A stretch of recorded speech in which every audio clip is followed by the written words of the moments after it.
Our next topic is building your data-driven business strategy with software-defined innovation. And our next speaker joined BIGTERA in April 2019 as a Senior Product Manager, a software-defined storage SDS product line.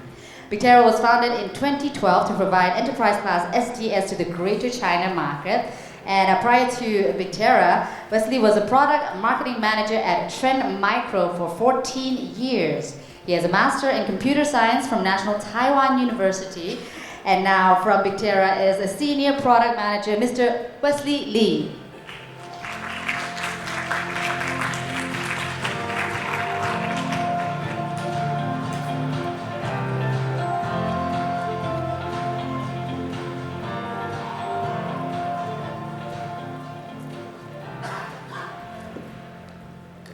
Good morning, everyone.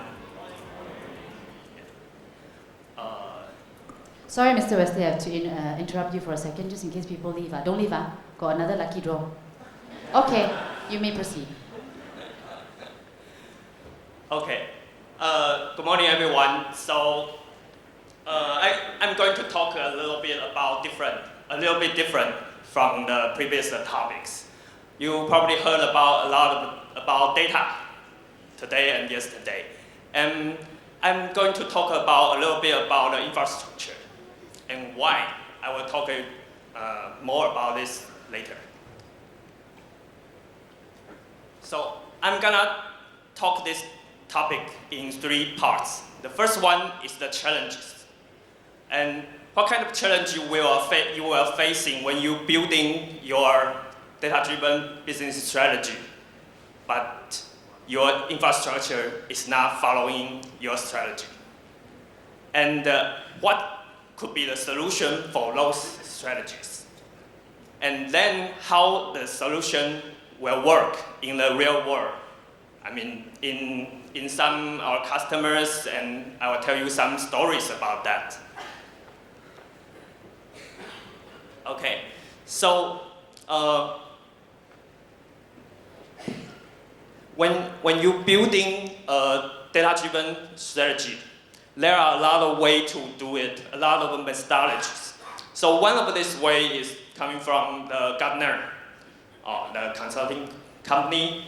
They say you could build your data strategy from this, something like you first think about your data proposition.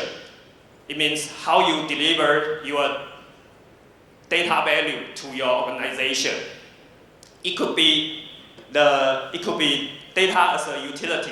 It means the data just over there, you can use it whatever you want, but without a specific purpose. It's just there. If it fits, then use it. If it's not, then figure it out. And the other kind of way is as an enabler. It means you do have a specific business purpose here. So you know how to use your data. You even after you finish using it, you could reuse it for other business purpose. But anyway, you could have a specific purpose, like to improve your business. And the third one is use your data as a driver. It means not only for your original business, a specific one.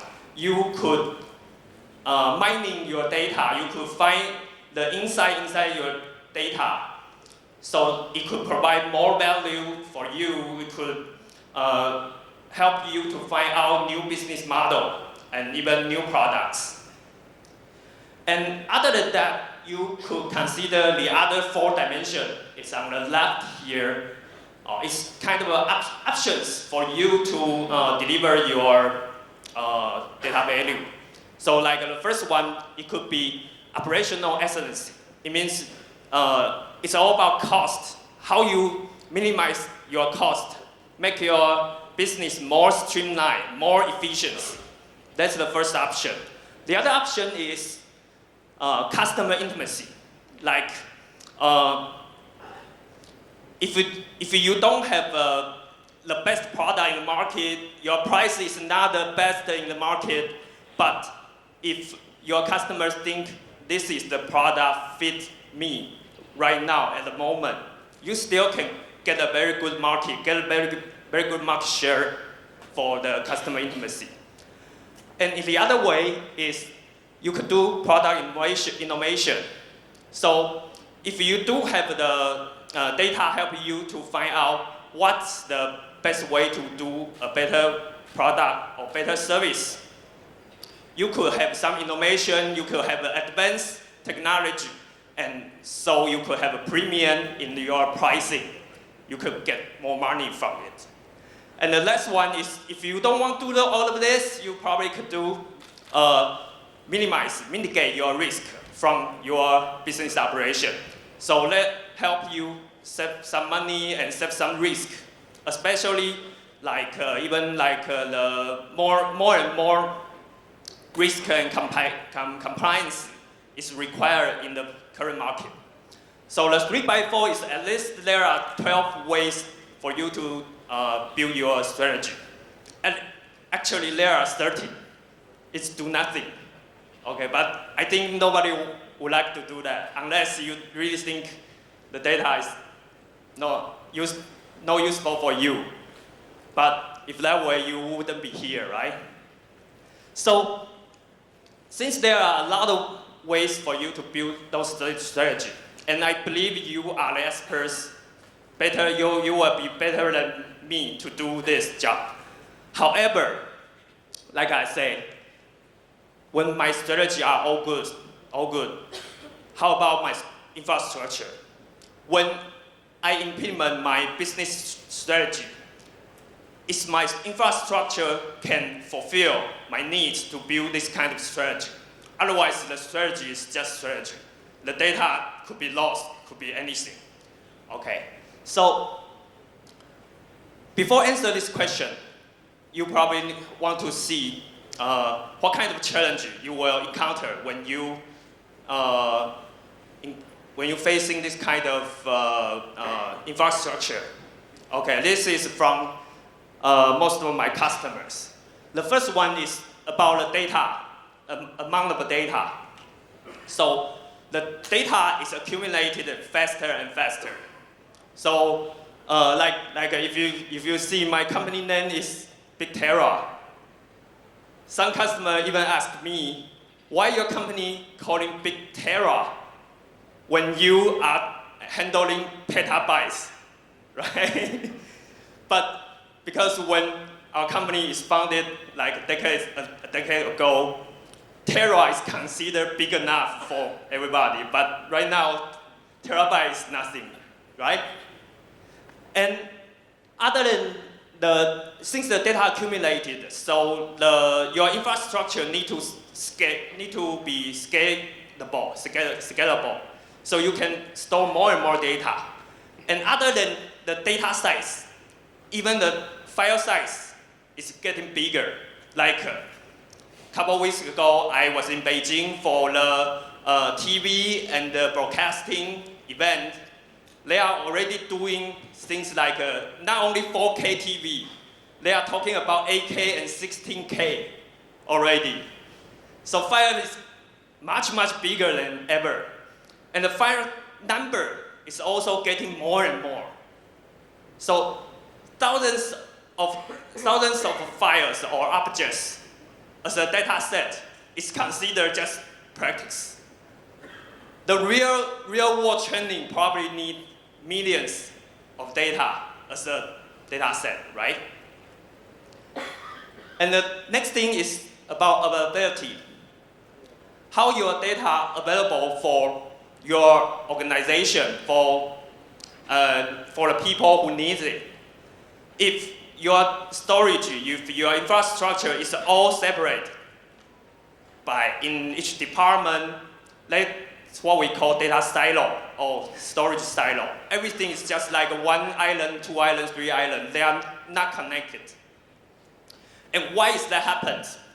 Sometimes it's because when you need some space, the IT guy just cannot give you because he need to purchase new devices, new storages, and then it probably take 1 week or 2 weeks. Then some people say, okay, then maybe I purchase myself, it's quicker. And that because everybody has its own storages. And the last one is about business continuity. When you using the data, you don't want, when something goes wrong in your storage, your business cannot continue. That's bad, right? So speaking about management, how do you manage your data? If it's just data sitting there, it probably doesn't provide much value for you. Sometimes you need to tag it, have some metadata of it, then you can find out the value of find out the inside of the data. And then you have to manage the data life cycle. If those data are used very often, you probably need it to be accessible very quick, in a very quick storage. But if they are quite some kind of cold data, you probably need to put it in some archive storage or some so-called cold storage because it's cheaper. You don't want to spend a lot of expensive SSD or something for those cold data. And that will save you some cost. And then how do you protect your data? Like I said, if data creation is important and the data preservation is also important too. If you cannot preserve data, then basically nothing will happen, right? Like I heard a story, I'm not sure if it's true. There are people, Inuit, they are living in the northern islands. They are doing huntings in 19th centuries. So once upon a time, there are elder people who knows hunting very much, but somehow they got sick and died together. And they have a tradition to bury all their hunting tools and something with those elders. And then what happened? Because they have nothing else to recall how to hunt and how to make the hunting tools. And then just in a very short time, their race, their people just decrease like 50%. 50% of people because they don't know how to hunt. They don't know how to hunt very well like their elders. So they just hungry to die. Okay, so for those challenges, here's what we think we could solve those challenges. Why? Software-defined infrastructures. Let me tell you. So this is how the infrastructure is evolving. In the beginning, basically all the computing infrastructure, there are three main points, main part. One is computing power, so-called CPU, GPU, and the second is storage, and the third is network. It's all separated in the beginning, very long time ago. And then people think, why don't I combine them all together? So I deliver one machine altogether. And then there's a problem happened. When I deliver one machine, if it's not enough, what happens when I have the second machine? It's not connected, it's separate. Like I say, it's a silo over there. And then here's the software-defined or you call composable infrastructure coming here. Because when you do software-defined, you can combine, it's basically virtualized all the infrastructure. You don't really need to see the hardware infrastructure. It's just combined like one in your software view. So it's easier, it's more flexible, and it deliver more benefit from there. Like the first one, the storage could provide very much different kind of like protocols or storages in one machine. So why do we want to do that? Because there are a lot of different application and environment in our organization. For example, like this. On the very left, it's kind of when you're doing the database or even you doing the virtual machine, you will use SAM or so-called block device. They just use the raw device and store data on it. But sometimes you will need, on the right one, you will need NAS. NAS, you probably heard about that. It's basically a file-based storage. You could have different, like your productivity system or your management system on that. And most of the NAS system could be shared between all those different clients, like application or management system. And the third one is a relatively new one. It's called object storage. So object storage is kind of different from file. It's more directly because you store everything in one object. However, you cannot modify part of the object. It's just one single object. But the good thing is the object is simple and quicker, so you can access it more efficiently. So many like backup archiving or even AI training, they will use this kind of object storage for better performance, and they can handle more number of the objects. Okay, since we provide those different kind of storages in one machine, then you will ask, how do I access? So the important thing is, since we have the software-defined storage, we provide different kind of storage with different kind of protocols. All those you heard about, like NFS or CIFS or Samba, it's provided there. So it's like when you store differently, you also have a different output, different exit for you to access those data. You don't need to worry about, if I need to change my original application so that I can fit this kind of storage. No. And then,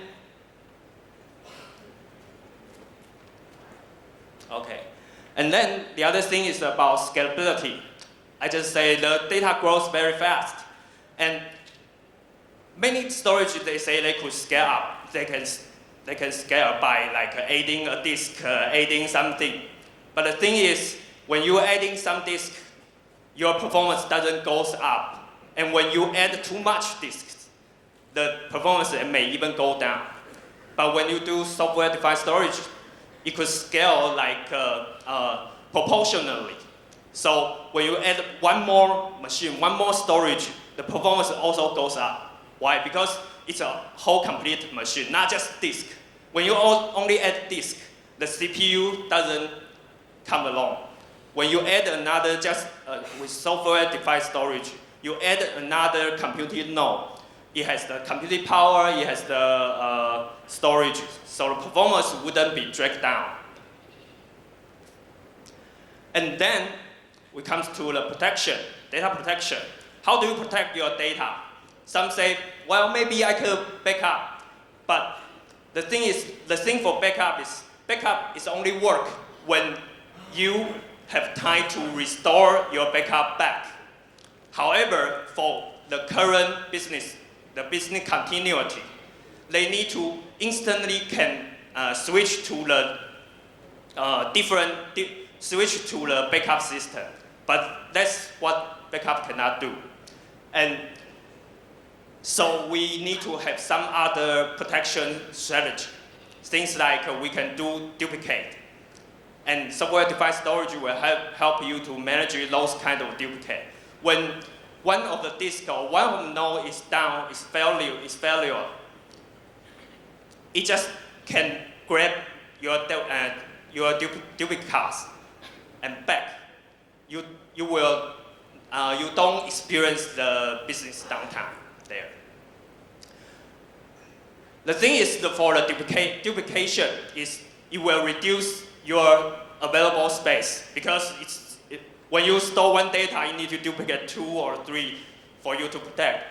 So if you think, well, that's cost too much, there are another way to do it. You can even configure it on the fly. You can configure like we have an erasure code. It's some kind of algorithm to calculate your data. So you don't need to spend so much, you don't need to spend 2 times or 3 times space for data protection. You can just spend a little bit more, like 20–30% for you to protect your data. That's for the protection.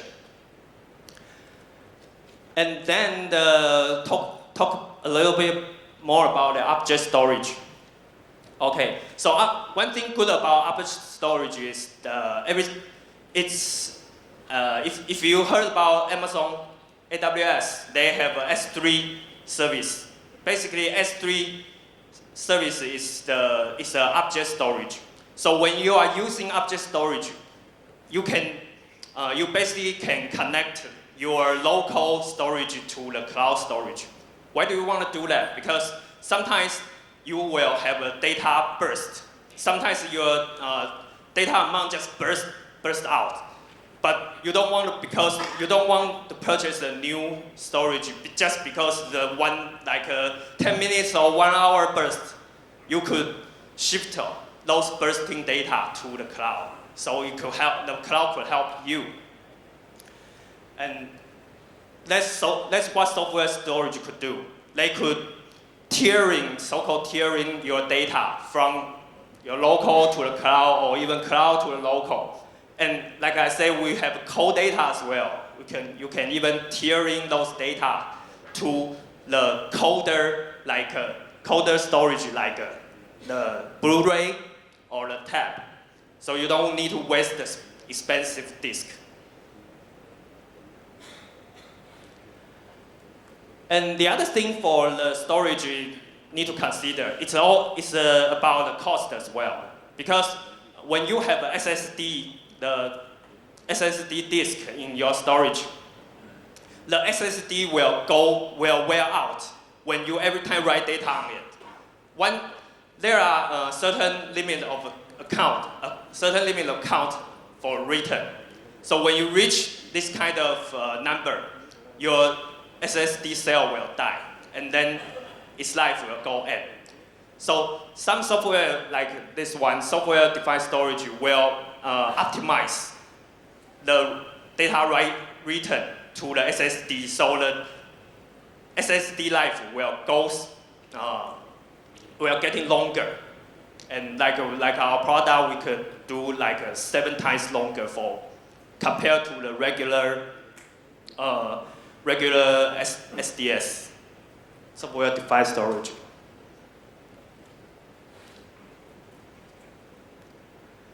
And the other thing is, when you purchase a new infrastructure, the first thing you think is, oh man, what do I do about my old legacy storage? And software storage could help that, because it could consolidate your old storage all together into one big disk, one big storage. Okay, so let me talk a little bit more about the user stories. This is a healthcare industry. It's actually a hospital. Their challenge is they need to prepare for a smart medical care. This is a 120 years old hospital. They have 9 branches in different locations.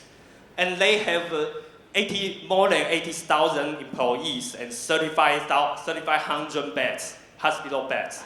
And they have more than 33 million medical records in electronics. How do they handle this kind of data and this kind of users in their system? They are using this object storage, and it's scale out, software-defined storage. So they migrate their EMR, medical record, to the object storage, and it's cross-site. It's put in the different location. So it won't be failure if one of the location happen like an earthquake or something, or fire. And the benefit for them is it's very efficient, and it could cross-site, and their business continuity is no problem. Also, they could use S3 to migrate some of the data when they need a cloud. And the second one is in the high-tech industry. Their challenge is their project cannot stop. And they have 3 different data centers, 3 different sites. And they want all the data could be available in all those 3 different sites because every project has their own data separated in 3 different data centers. So they are using the scale NAS. And their benefit is it's more continuous, it's more flexible and easy to manage. So it could be scaled out and it's high availability. It's real-time synchronize all the data between their 3 different data centers in different buildings. Even one of the buildings is down, no matter what reason, their project could still go on. And there are multi-tenant management, so that their data in different departments would not mixed. So one department will not oversee the other department's data. And the third story here is a high-performance computing data center. Also, this is more simple one. Basically, they are using A-nodes object storage, and they are doing Amazon object tiering that I mentioned just a few minutes ago. And their benefit is their data is high available for all time. And there are like 15 availability. And they could consolidate their old storage, so their old investment, their legacy investment would not be wasted. And the last one here is the media broadcasting system. So this project here is basically using all 3 of different kind of storage. Like I said, the block, the file, and the object. They are using the block for their VM, their virtual machines. And they are using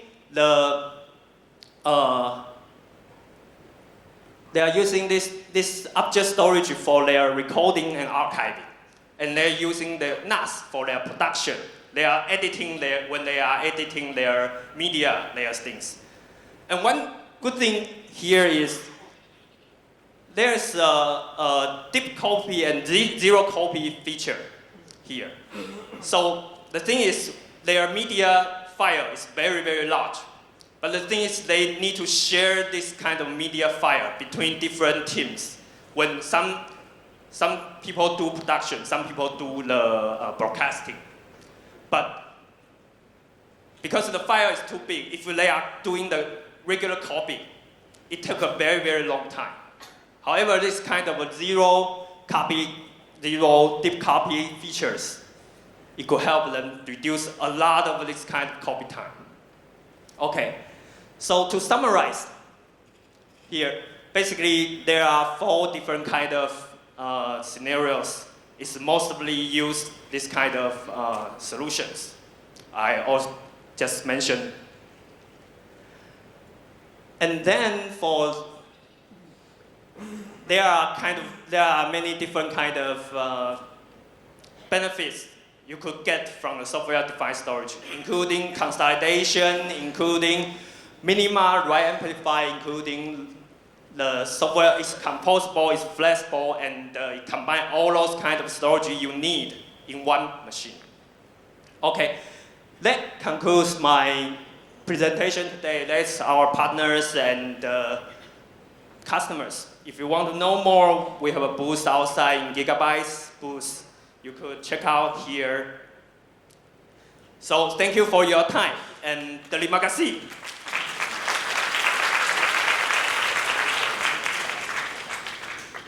Thank you very much, sir.